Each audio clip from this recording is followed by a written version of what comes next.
Okay, what can I do? I was thinking, I guess I'm one of the newborns with this because I started my residency the year before the first residency was approved.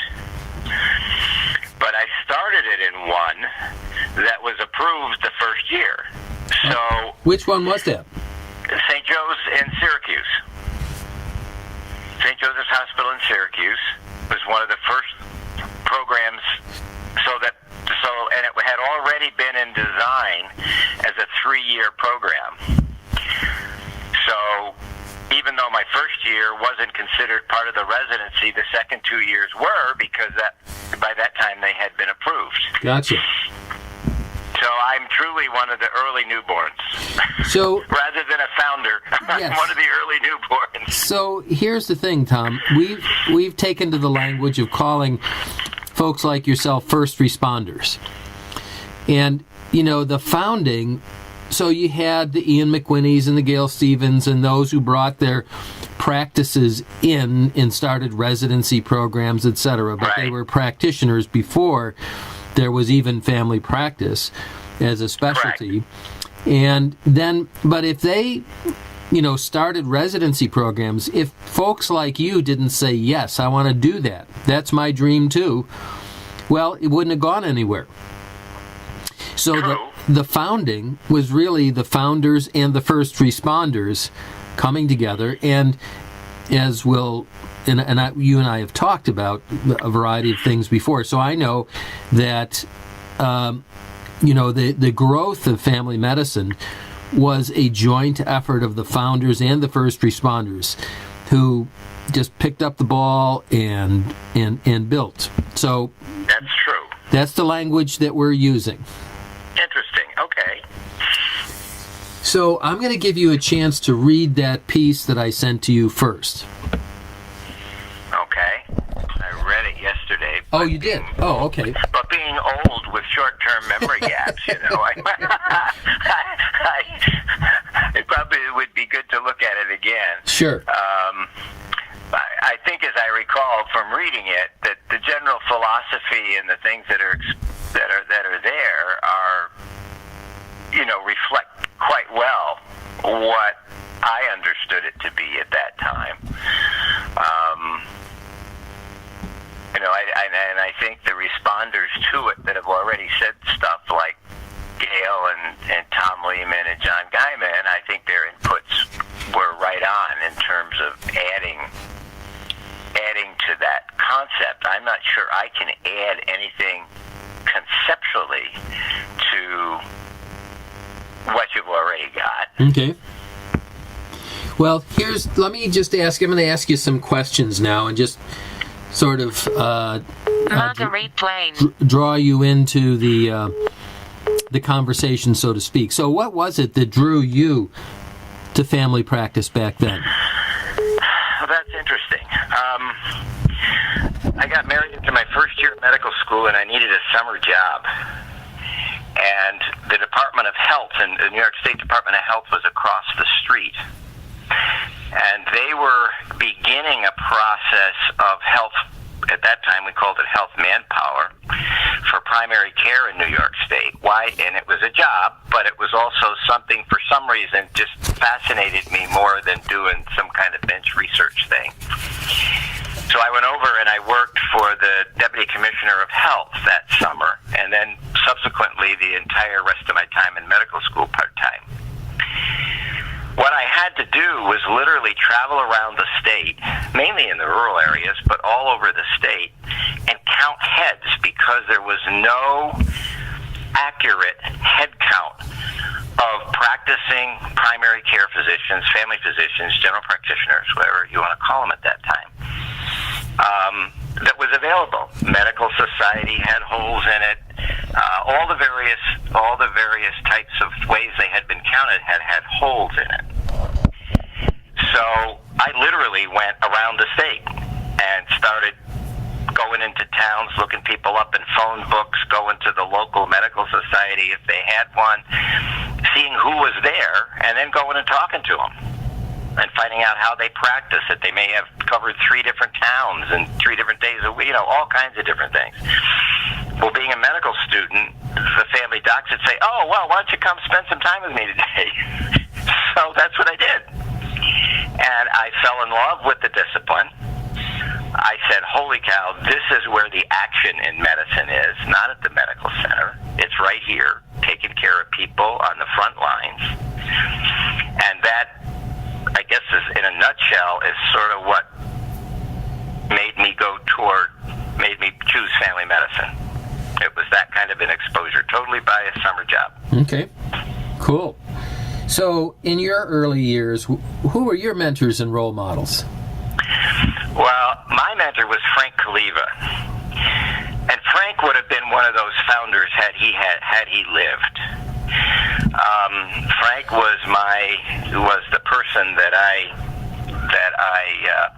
was our program director and started the program. He actually started designing a 3-year residency back in, I think, 62 or 63, when Lynn Carmichael did, and there was some federal funds available to try to experiment with some of this stuff. And he got some of that funding and helped design some of that, and actually wrote one of the seminal articles that outlined the principles of family medicine in JAMA in around 65 or 66. I can't remember exactly when it was.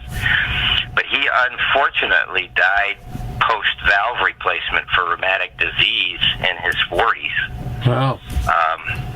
While I was in the military. I had graduated that program, and I was in the military when Frank died. So he was really one of my key mentors that did that, and there were other family physicians, one up here at Brewerton, who I visited, who sort of became role models for me as I went around the state. There were several people that I ran into that sort of did that kind of thing. One was John Mosier, who I actually took an elective with down in a little town of Queens in the northern Hudson River Valley while I was a medical student. The other thing was, I don't know if you remember a name called Alice Fruin. Oh, I knew Alice. Yeah, I met her. Okay, Alice was a general internist. Yes. Alice was a young faculty member at our medical school. And Alice started a clinic, which they initially did in our junior year. It was voluntary. It was after hours. It was in the evening, where we got 1 or 2 families that we became the doctor for and stayed on call for and did all the things with them. And we saw them over that year of medical school. And Alice was my preceptor in that clinic. And when as I advanced into my senior year, they decided it would be better in the senior year than the junior year, so they rolled it over the senior year. So I had 2 years of continuity with a couple of families while I was in medical school. It was a concept at that time that I think was kind of out there. Yeah. But Alice is the one that started that program and was my mentor. I'm recalling this stuff as I'm thinking about it here. Right. So those were folks that had an impact on me. Very cool. So, as someone who chose a medical specialty that was pretty much new and untested, did you have any concerns about the viability of the specialty? I don't even think at that tender age I was thinking that far ahead. Uh-huh. I just knew it's what I wanted to do, and I figured I could certainly make a living in primary care. I didn't see it as ending or anything of that sort. Okay. I saw it more as a new, exciting venture. Cool. So, did you feel like a pioneer at the time that you were doing this? I mean, you had to know that this was, as they say, countercultural for what was going on in most of academic medicine.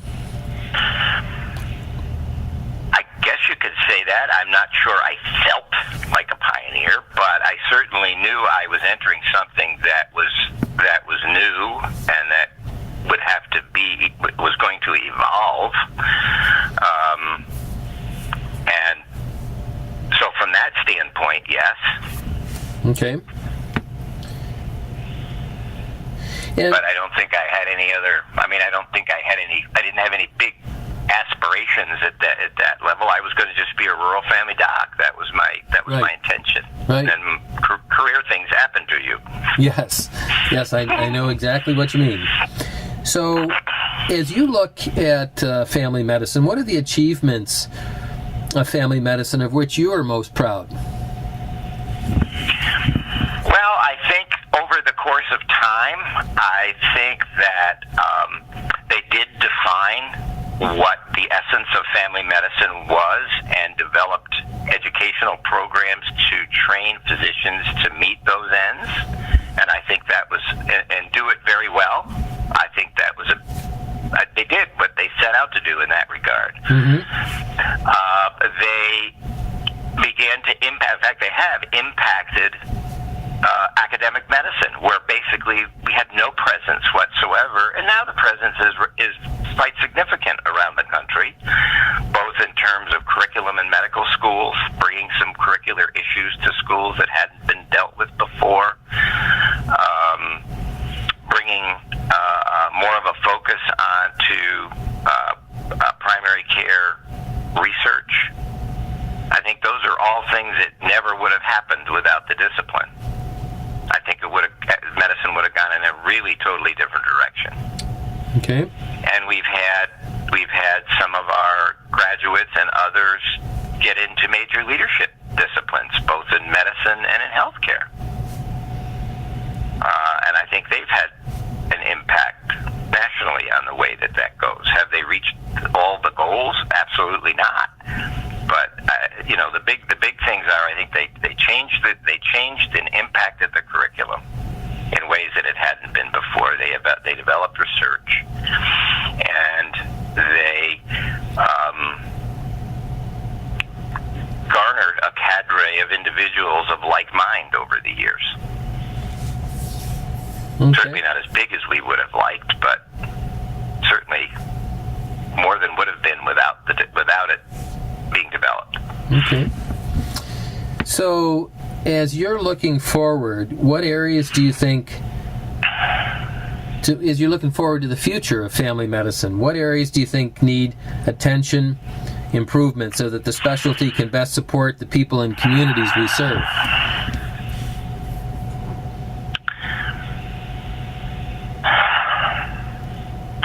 Well, I think it's variable by school, but I really still think there needs to be a presence. Something has to be done to demonstrate the true value of family medicine, which is not being seen by many others, especially in the academic settings yet. I'm not quite sure how to phrase that any different. But as I've only gone to a few STFM meetings in the past year or two, and some of the meetings I've been around here, and it sounds like some of the issues they're struggling with are almost verbatim what we were struggling with 40 years ago. Right. 50 years ago. The words and everything are almost the same. So somehow that value, that concept that, yes, this is rocket science and not everybody could do it. You have to be trained well to do it well. It still hasn't penetrated a big chunk of the academic system yet.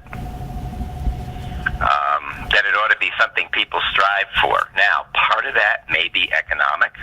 I'm sure economics plays a part in it. And income.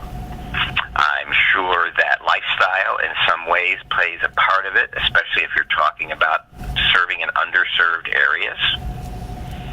That certainly impacts it in some way, because people that don't want to live in areas of need, whether they're primary care or general surgeons or whoever they are, that certainly will impact it. And so the issues of spousal needs and things of that sort all fold in with that.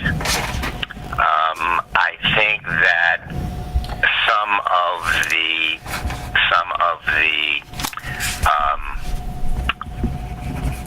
inroads that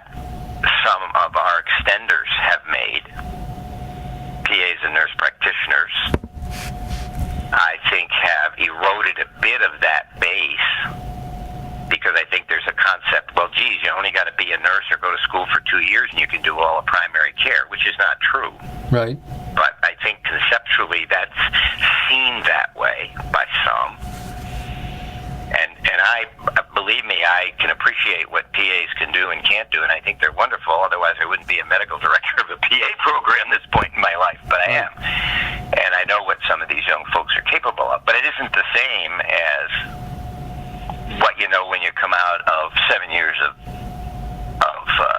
medical training, for sure. It's a longer curve. There's a lot more learning by doing, and learning not under educational supervision, but workforce supervision, where these people begin to develop and grow and really become knowledgeable. You know, that's just sort of an aside to the interview, but I have yet to see, and perhaps you know of this, when I started at Penn State Hershey, we had a MedX program, and I got very acquainted with what PAs could do and couldn't do. And I watched with nurse practitioners. I'm not quite as closely connected with that, but I watched that. And I believe what you're saying is absolutely true. I have yet to see someone articulate what that difference is, so that without attacking the others, there's this tremendous fear of attacking, and yet I think there needs to be described. I think the difference is being able to being bright enough and able to follow a certain logical conclusion to get to where you need to go as a practitioner without understanding the underlying pathophysiology, disease states, the way you do as a physician. I mean, after I can go out and I can understand pretty much if somebody comes in with a minor self-limited or other kind of illness that's more routine. After I've seen 100 of those, I can pretty much manage 99% of those, right. And I probably know the differential diagnosis pretty good. But knowing the underlying stuff that's behind that may throw. If there's a monkey wrench thrown in, either I may not recognize it as a monkey wrench. Because I'm not knowledgeable enough. Not that I'm not caring or right. do my job right. well. But I may not recognize where that monkey wrench is. And why things are not doing what they're doing. They're not responding, or they're not. And that's why I think when you're working with a supervising physician, Sarah Beeben, or one other. I thought it was this, but it's not working out. What else should I be thinking of? Right. That's where you work with your colleagues together. But certainly routine kinds of stuff, routine health care for women, doing pelvics and pap smears and doing routine health maintenance kinds of stuff. I think these people are perfectly adequate to do that and to take care of a good chunk of minor illness. And I think the family physician is the one that deals with when it gets a little more complicated, and deals with the people with multiple disease processes, multiple medications, where it gets complicated. Not the straightforward, simple stuff. Right. Because I'll tell you, the PA faculty that I work with right now average 20 to 25 years of clinical experience. These are bright, yep. knowledgeable people. I'll bet you, I'm just saying this, you're getting this on the recording, but I'll bet you they could sit down and pass the ABFM board exam. They are very bright people, and they know one heck of a lot of medicine. They've been at it a long time. And they're very thoughtful, and they're very insightful. I'm not talking about the student that's just come out the door. They got a long way to go. But I'm talking about folks that have been out there in the trenches for 20, 25 years in a good practice. Right. Where they've been well mentored.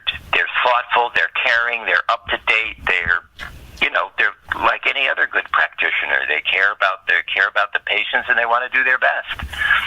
And so they've learned over the years. Right.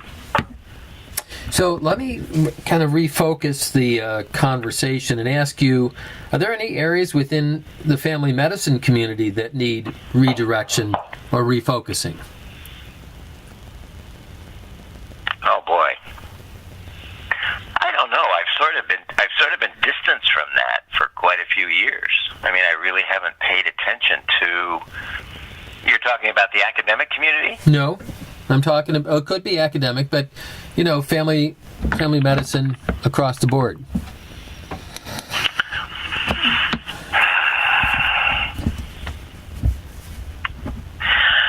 I think the economic system, for the most part, has driven many of our practitioners, our good practitioners, into a situation where they're not comfortable delivering the kind of health care they know they're capable of.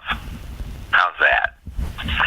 I think that they're pushed in a corner of having to crank out widgets because it's volume based for the most part. There are some that aren't. I understand there are some healthcare systems around the country that's not the case, and I really think that those are seen differently. But I think for most of them that are in any kind of a fee-for-service system, volume drives the bottom line, right, instead of quality. And I know we're working on quality. I know there are quality assurance kinds of things that are built in, but I don't think that that's been enough of a driving force to change, to impact the reimbursement system to do the things you need to do. I had a pediatrician friend of mine. He was a couple years ahead of me in my internship, and I've known him for years and years and years. He's taught a lot of our students. He just retired. He's 80 years old. And I just read something that he put out there, which I think in some ways summarizes some of the things that I think are missing, other than the knowledge base. And he called it GRUSK, G-R-U-S-K. And let me see if I can remember that, get that acronym for you. I thought it was wonderful. The G is be, as a physician, to be a good primary physician, a good pediatrician. The G is gentle. The R is respectful. The U is understanding. The S is sympathetic. And the K is kind.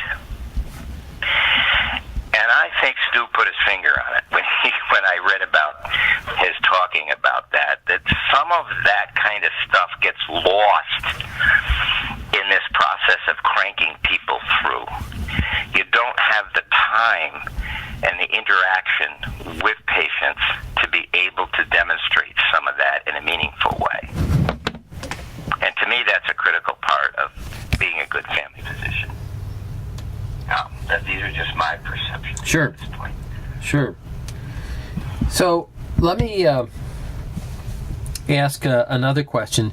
Back in the day, as they say, in the 70s and the 80s, many in the family practice community took pride in saying that family practice was countercultural. What was your sense of what they meant by that?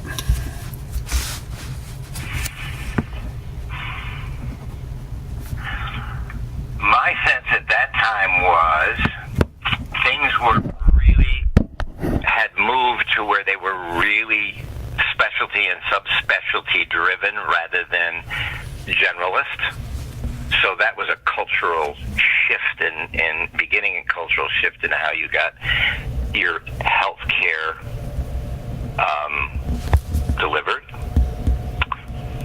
That healthcare was fragmented rather than coordinated because you were going to a number of different people to get your care and nobody was putting it together. So that was sort of countercultural at the time. And I think some of those concepts are what we've tried to bring together in family medicine over the years into our academic setting and that we tried to I certainly tried to practice and had my students practice. Okay. There was as I recall, the Gene Farleys and the Ian McWhinneys and even the subspecialists who signed on to family medicine, like Hiram Curry and others. There was a real pride in being countercultural. Right. Because they felt they were really putting back into medicine some things which they felt had been lost.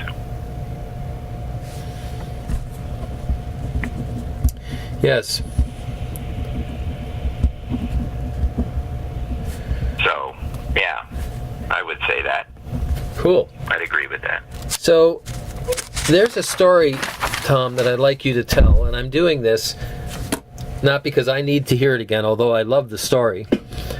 It's because I want all the others to hear it. Do you perhaps recall we were at an STFM meeting, and you and I were sitting at the table, and you were telling me about the early years when you were in the military, and you got involved in, or were ordered to go create a number of residency programs. Is that story? Oh yeah. Okay. Could you tell the story? Sure. I went in the military. I went in the Army after I was in what they called the Berry Plan at that time, which allowed you to defer your active duty. It was still during the Vietnam era, but you could defer your active duty until your residency training was over, and then you were to give 2 years of active duty. So I signed up for that. It allowed me to finish my residency. As you heard me say earlier, I was one of the early newborns, so the year I finished, there weren't very many of us that had graduated from residencies around the country that had been through a 3-year program. When I went into the military, I was assigned to Fort Dix, which I had asked to be because they had a GP residency program there, and I thought that would be kind of fun to get involved with and teach and be around some colleagues that were of similar mind. But when I got there, there was a phone call from the Surgeon General's office in Washington that said, gee, you need to come down to Washington and be interviewed for a position as a assistant consultant to the Surgeon General. So I went down, met with the Surgeon General, and the rest is history. My medical career wound up being assistant to the Surgeon General for a brand new family medicine and ambulatory care section which he had set up. My first meeting when I got on the job was with General Jennings, who was the Surgeon General of the Army at that time. And he said, this was August, and he said, I would like to have a family medicine, we need primary care physicians in the military. I would like to have a family medicine residency program set up and operational by next July with residents. I said, where? He said, you tell me where, and we will make it happen. My immediate boss between my Surgeon General and myself was an orthopedic surgeon by the name of Bob Parvin. But Bob was a very broadly thinking fellow. And he said, gee, why don't you look at Fort Benning? Because anybody that's anybody goes through Fort Benning. It would give exposure to the entire Army system if we put a residency there. It just so happened one of the other guys that had finished the family medicine residency program by the name of Jim Grow had gone on active duty and was chief of outpatient services at Benning. So I called him up and we made our first residency program down there.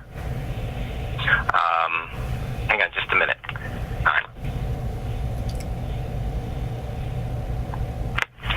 Sorry. It's okay.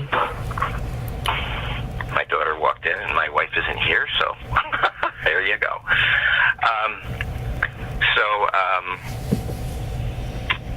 We put it down there, and I know when I can remember when I went down, and to me this is an important conceptual piece.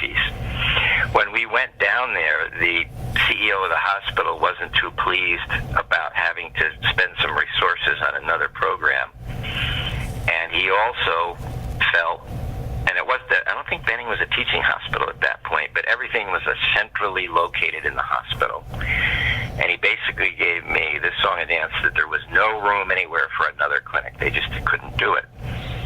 So I said to him, well, why don't you can somebody drive me around the officers' housing? He said, sure. So we were driving around, and there was this neat building that was out there that was sitting empty right in the middle of the officers' housing. And so we looked at it, and that became the first family medicine clinic. And I said, family medicine's in the community, not in the hospital. So conceptually, let's put this here. And I'll tell you, the officers, their wives, everybody were so excited about that. And it all kind of came together, and they had the best of everything there. They had all the new equipment. They had everything out here in this little clinic out in the middle of the officers' housing, where they could go and get their health care for themselves and their families. And they found this was extraordinary. And so we got requests from from bases all over the country to do this. So I went ahead and developed 5 more programs, some of them in their teaching hospitals like Madigan, but the rest mostly in their community hospitals rather than their academic bases. And so that it was marrying what we were doing. It was a mirror of some of the things that were happening in family medicine in general, where the community hospitals were the places where most of the residencies were being developed at that time. And so that's the short story. Okay, and how many family practice residency programs did you end up starting total? 6. And I fortunately had people like Lee Blanchard and Gail Stevens and Tom Johnson and all those founding people were my mentors to do this, because I obviously had no idea how to do it. So I spent a lot of hours on the phone. I spent a lot of hours in meetings with them. I spent hours with Tom Johnson. I can remember being at some meeting somewhere, and he and I sitting up till 2 o'clock in the morning going over stuff to try to put this together. And that was my introduction to STFM. I was just about to ask that question. So tell me about you and STFM. My first STFM meeting was in Miami. And I'm trying to think. I think it was in 1971. It was in Miami, and of course I showed up in uniform. So everybody there wanted to know what I was doing, and when I told them, they said, "Let us help you do this." And so I just, that group of people that were there was only, I think the meeting only had maybe 50 people at it. It was pretty small at that point. But the leadership was all there, and I can remember, I think it was either Lynn, it was either Lynn or Gail, I can't remember. I went up to somebody's room, and Lynn and Gail and who else was in there? Gosh, Tom Johnson, and I think Marion Bishop might have been there at that time. There were several people that just sat around in his room and talked to me about what we needed to do and how to go about doing it, and were there to help me as I went through the process the next couple of years, and met with them on a number of occasions. So that was my introduction to STFM. And you created these 6 programs in how many years? 2. So the nice thing about the Army is, if you go and you want to do something, they will move the resources there to make it happen. Right. So if you were going to have a residency here, they would create the space, they'd get the equipment, they'd move personnel that were interested to help you be your faculty. I mean, they would do whatever needed to be done to make it happen. I mean, it was a matter of just saying, well, I want to do one here, and writing the grant or writing the RRC application and pulling the pieces together, and they just moved the pieces, and it made it happen. They just said, okay, we're going to have somebody there. Bang. And they did. So, Tom, just as a comment or an observation, you may have set the personal record for most number of residency programs started by one individual in a 2-year period of time. You may have the badge. Probably. At the time, I wasn't thinking about that. I was just trying to get the job done. So let me ask you kind of a personal question. Did you ever worry about failing? I think I was too busy to worry about that. I don't ever recall worrying about failing. Cool. We were going to do this. Right. It really never. I was young and naive, and that's you're kind of at that age where you can do most anything. Right. And it was an exciting new creative venture, and it was stimulating. And I never thought about. I never gave a thought about failing. We were just going to make it. We're going to do it. I will tell you. Maybe.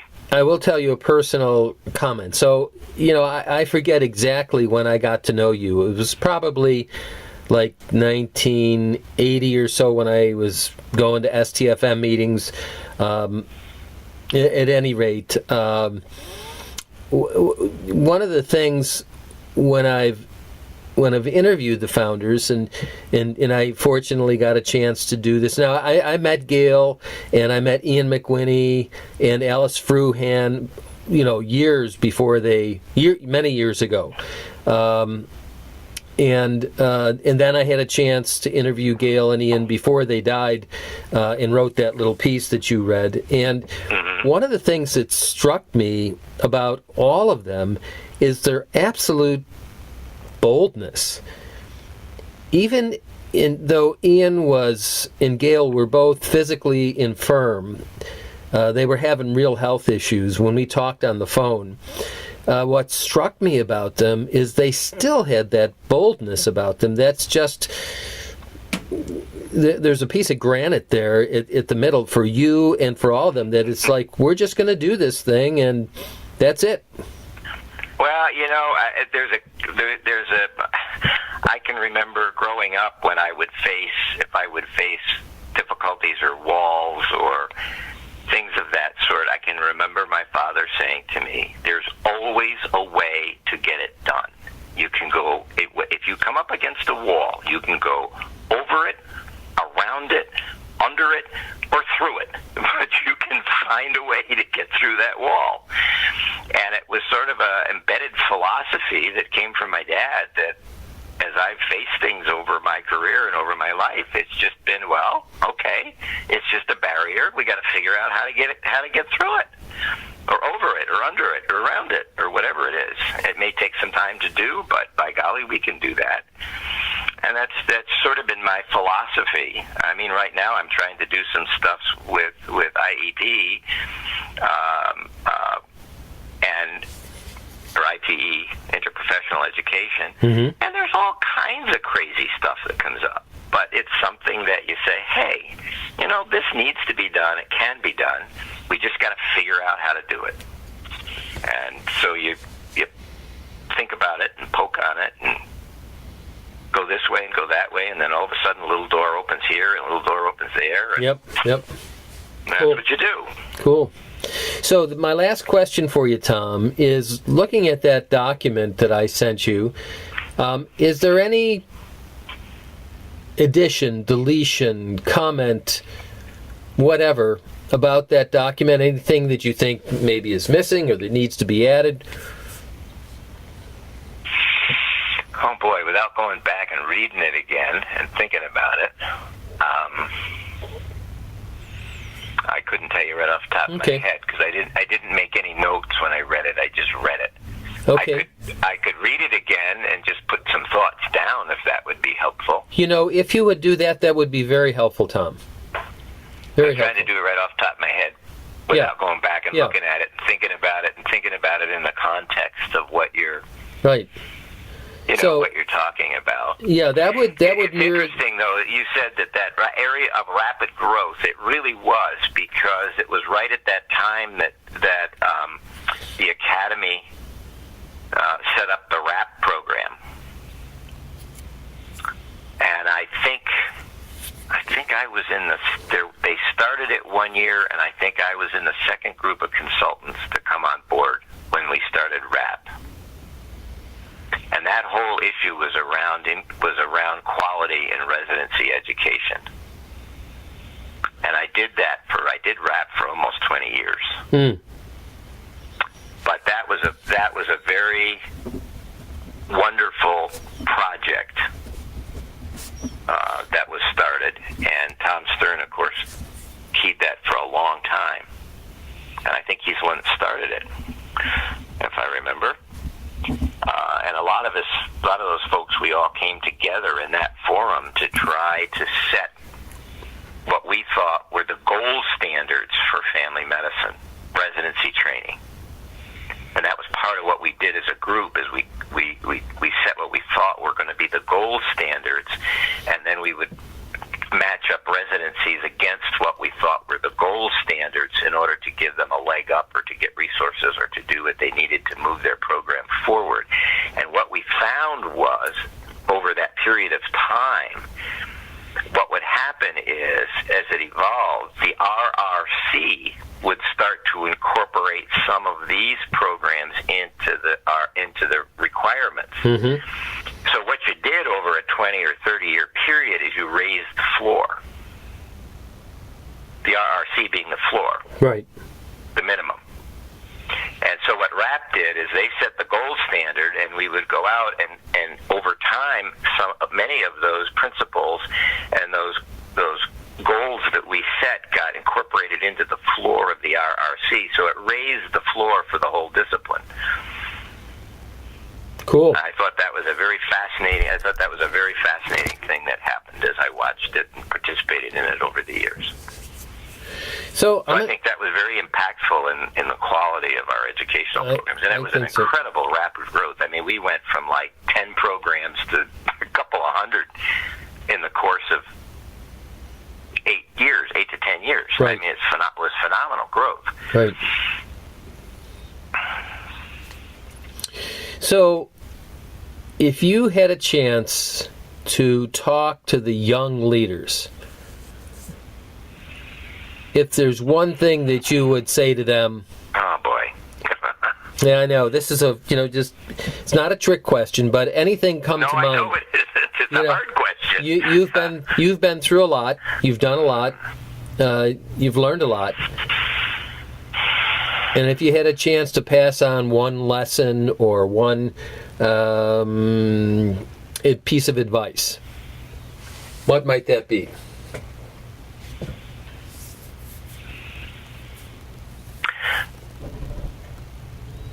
Don't get discouraged when things don't happen as quickly as you would like them to happen.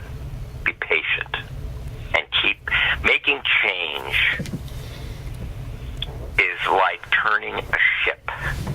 You have to lean on it, and it turns slowly, and it takes a lot of power and a lot of effort to do it. Don't expect quick things to happen. They're not going to happen. It happens slowly with persistence over time.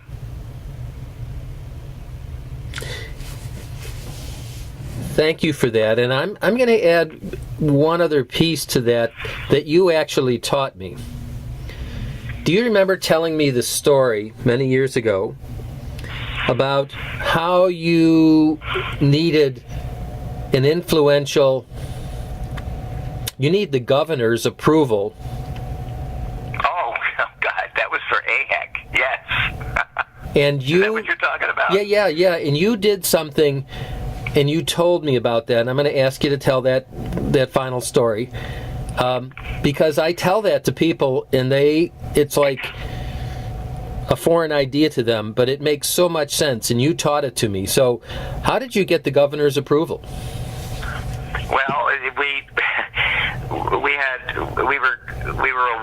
were awarded an AHEC, a large AHEC grant to get AHEC going in New York State, but we had to do it on a statewide basis, which we set up a system to do that.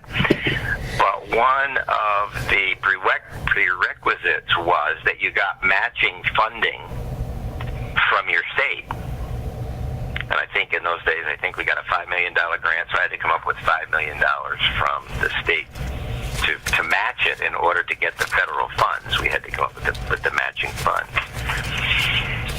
I had been politically active in the state. I had served on the previous governor's healthcare advisory board along with 14 other people. I'm a Democrat. The current governor that when we were trying to do this was a Republican. We had all of our contacts in the legislature, and we were able to get the $5 million into the state budget on the legislative side, but not on the executive side. And if anybody that's done this realizes you got to have it in both sides of the budget, or it becomes a political football and you don't get anywhere. So we could not crack. I could not crack the governor's office. I just couldn't. I couldn't get anywhere because I was of the wrong party, among other things. One of my colleagues reminded me of one of my residents. Do you remember so-and-so? And I said, yes. He said, do you realize that he is the governor's family doctor? And I said, no, I didn't know that. So I called him up, and not only was he his family doctor, they had been boyhood friends and grown up together, and he delivered his kids, and so he was very, very close. And I told him what I was interested, what we were trying to do, and he said, well, that sounds like something that really ought to be done. We really need that kind of program in New York. When the governor comes to me next week, I'll tell him about it. Send me a one-pager of what you think, for him to look at. And I'll tell him I think he needs to do this. About 2-3 weeks later, I get a call from the governor's office saying the governor has looked at this proposal for AHEC and thinks it's a wonderful idea and has put $5 million in his budget. And therefore, the New York State AHEC was born. So that's my story. Still there, Larry? Oh, yeah. No, you told me that story. Is that the story you're talking about? Absolutely. You told me that story. You've told me a number of stories over the years. That was a good one. And one of the things that I've learned to think about is that family physicians take care of rich people and poor people. They take care of celebrities, and they take care of the homeless. And absolutely. There's a tendency in academic family medicine to only think about care for the underserved, the poor.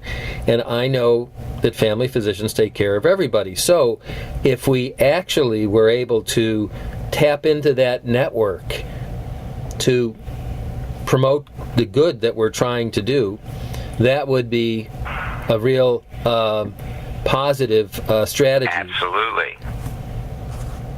And so my last question for you, Tom, is do I have your permission to share? I can snip out that story. You didn't use any names. No, I didn't. Do I have your permission to share that story with other people? Of course. Thank you. Of course.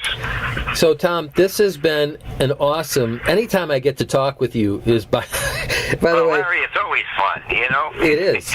Especially as I get older, reminiscing is fun.